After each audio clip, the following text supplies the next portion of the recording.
नमस्कार। तिब्बत टीवी के हिंदी प्रसारण में स्वागत है। तिब्बत टीवी के साप्ताहिक हिंदी समाचार में हम दर्शकों को परम पावन दलाई लामा, वर्तमान तिब्बत के परिस्थिति, निर्वासन में तिब्बत तथा विश्वव्यापी तिब्बती आंदोलन के संदर्भ में जानकारी प्रस्तुत करते हैं। आपके साथ मैं हूं तेंजिन पेलजोर। आगे देखिए इस सप्ताह के प्रमुख खबर। परम पावन दलाई लामा जी ने कांगड़ा जिला स्तरीय वरिष्ठ अधिकारियों को आशीर्वाद दी। परम पावन दलाई लामा जी ने 25वां शोतन उत्सव तथा मध्यम मार्ग नीति सम्मेलन में भाग लेने वाले प्रतिभागियों को संबोधन। चीनी शासन के विरोध में 81 साल के तिब्बती टाफिन ने आत्मा बलिदान दी। सिक्योंग पेम्पा का Tibetan institute of performing arts द्वारा आयोजित 25वें शोतन समारोह को संबोधन। अध्यक्ष खेम्पो सोनम टेम्पल ने मध्यम मार्ग दृष्टिकोण के लिए तिब्बती जन आंदोलन की सम्मेलन के समापन समारोह को संबोधन। जिनीवा शिखर सम्मेलन में चीन सरकार द्वारा तिब्बत तथा अन्य अधिकृत क्षेत्रों पर उत्पीड़न की मामले पर ध्यान आकर्षित की। प्रतिनिधि नामग्याल छोटुप ने सांसद जिम मैकवन तथा पूर्व राजदूत ब्राउन बैग के साथ मुलाकात की। अब सुनिए समाचार विस्तार से।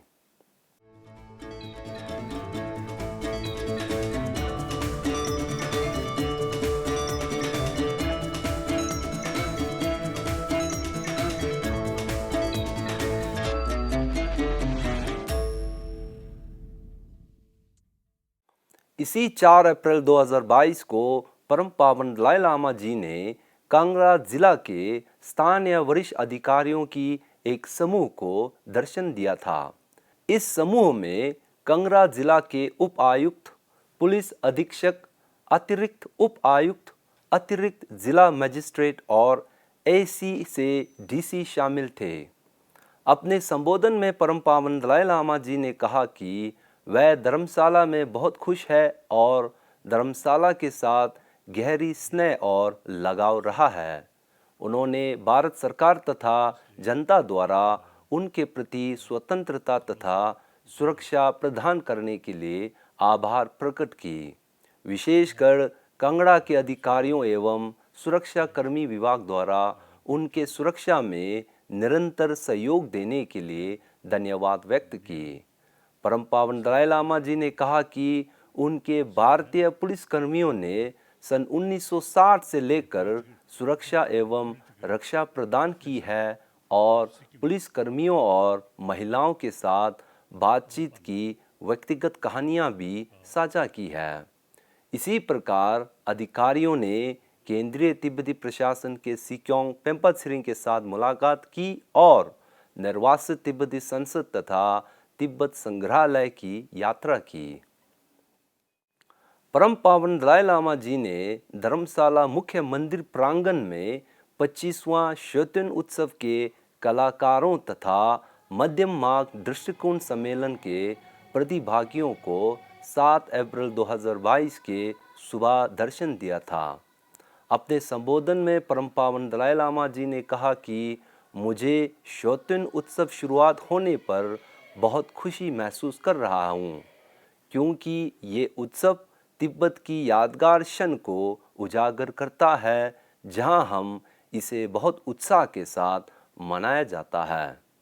उन्होंने कहा कि निर्वासन में तिब्बतियों को तिब्बती ओपेरा संस्कृति का संरक्षण तथा रक्षा करना जारी रखना चाहिए। परम पावन दलाई लामा जी ने कहा कि हम हिंसा का सहारा लेकर चीन को अपनी भूमि से निकाल नहीं सकते हैं। हालांकि हम निश्चित रूप से मध्यम मार्ग नीति के तहत शांतिपूर्ण सह अस्तित्व के साथ रह सकते हैं और अपनी पहचान को बनाए रखना जारी रख सकते हैं। और हम सब के लिए खुशी की बात यह है कि परम पावन दलाई लामा जी ने समारोह के दौरान 100 वर्षों से अधिक समय तक जीवित रहने की आश्वासन दिया है।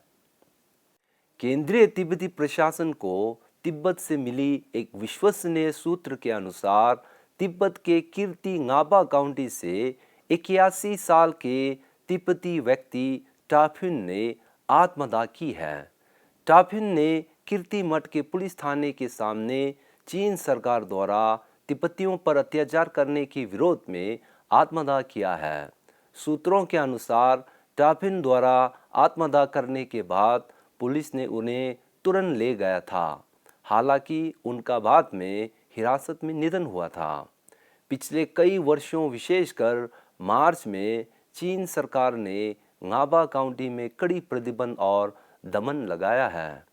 तिब्बत के नाबा क्षेत्र में अब तक सबसे ज़्यादा आत्मदाह की मामले आया है। 81 साल के टाफिन नाबा काउंटी के मेरुमा खाना बदोश गांव के रहने वाले थे। वीर टाफिन को श्रद्धांजलि अर्पित करने के लिए केंद्रीय तिब्बती प्रशासन तथा तिब्बती लोगों ने एक प्रार्थना सभा का आयोजित किया था। Tibetan institute of performing arts अर्थात टीपा ने 25वां शोतन उत्सव का 6 अप्रैल 2022 से शुरू किया था। यह उत्सव 13 अप्रैल 2022 तक के लिए आयोजन किया जा रहा है। इस उत्सव के उद्घाटन समारोह को मुख्य अतिथि सिक्योंग पेम्पा त्सरिंग, विशेष अतिथि 7वें क्याब्चे योंगजिन लिंग रिम्पोचे तथा सम्मानित अतिथि अरुणाचल प्रदेश के धर्म एवं संस्कृति मामले के अध्यक्ष जाम्पे वांगदू ने भाग लिया था। इस अवसर पर टीपा के कार्यवाहक निदेशक सोनम छोपेल ने शोतन उत्सव के उत्पत्ति तथा इसके बाद के विकास के बारे में जानकारी दी। उन्होंने कहा कि चीनी कम्युनिस्ट पार्टी द्वारा तिब्बती पहचान को मिटाने की निरंतर प्रयास के बावजूद परम पावन दलाई लामा जी के नेतृत्व में पिछले 63 वर्षों से हमने तिब्बती ओपेरा अर्थात ह्लामो की इस परंपरा को संरक्षित रखने में सफल रहे हैं। अपने संबोधन में सिक्योंग पेम्पा त्सरिंग ने तिब्बती ओपेरा के संस्थापक योगी थंगथोंग ग्याल्पो की कथा पर संक्षिप्त जानकारी दी। उन्होंने परम पावन दलाई लामा जी द्वारा तिब्बती ओपेरा के संरक्षण में योगदान तथा ओपेरा की कहानी में नवीनता के साथ युवा पीढ़ी को इस संस्कृति में निवारण करने की आह्वान की। उन्होंने तिब्बतियों से तिब्बती संस्कृति की संरक्षण और संवर्धन में अटूट योगदान देने की अपील की। इसी 5 अप्रैल 2022 को निर्वासित तिब्बती संसद के अध्यक्ष खेम्पो सोनम तेलम्फेल ने मुख्य अतिथि के रूप में मध्यम मार्ग दृष्टिकोण के लिए तिब्बती जन आंदोलन के 5वें आम सभा के समापन समारोह को संबोधित किया था। अपने संबोधन में अध्यक्ष सोनम तेलम्फेल ने इस आंदोलन की प्रयासों के महत्व तथा इस नीति को अच्छी तरह समझने पर ध्यान देने की आग्रह किया। उन्होंने प्रतिभागियों से जब कभी भी मौका मिले चीनी लोगों के साथ मध्यम मार्ग नीति पर बातचीत करने के लिए प्रोत्साहित किया है। गत 6 अप्रैल को मानवाधिकार और लोकतंत्र के लिए जिनेवा शिखर सम्मेलन की 14वां संस्करण का जिनेवा में आयोजन किया था। इस सम्मेलन में राजनीतिक विरोधी, वर्तमान राजनीतिक बंदियों के प्रतिनिधि और स्वतंत्र कार्यकर्ता ने भाग लिया था। सम्मेलन की एक पैनल चर्चा चीन पर रखा गया है जिसका शीर्षक चीन में मानवाधिकार की संघर्ष था। पैनल के मुख्य वक्ता में तिब्बती लेखक और कार्यकर्ता तेंजिन सुंटू, उइगुरों अभियान के संस्थापक रुशन अब्बास तथा हांगकांग वॉच के नीति सलाहकार एवं चीन पर अंतर संसदीय गठबंधन के सलाहकार जोई सू ने संबोधित किया था। अपने भाषण में तेंजिन सुंटू ने तिब्बत के अंदर अपने जेल में यातना तथा उत्पीड़न का अनुभव साझा की।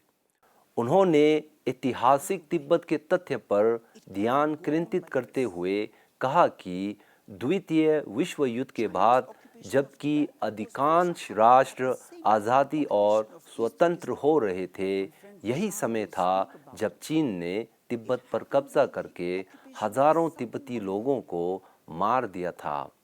आज के समय चीन के 60% भूमि कब्जे किए गए देशों जैसे तिब्बत, पूर्व तुर्किस्तान, मंचूरिया और दक्षिण मंगोलिया का है।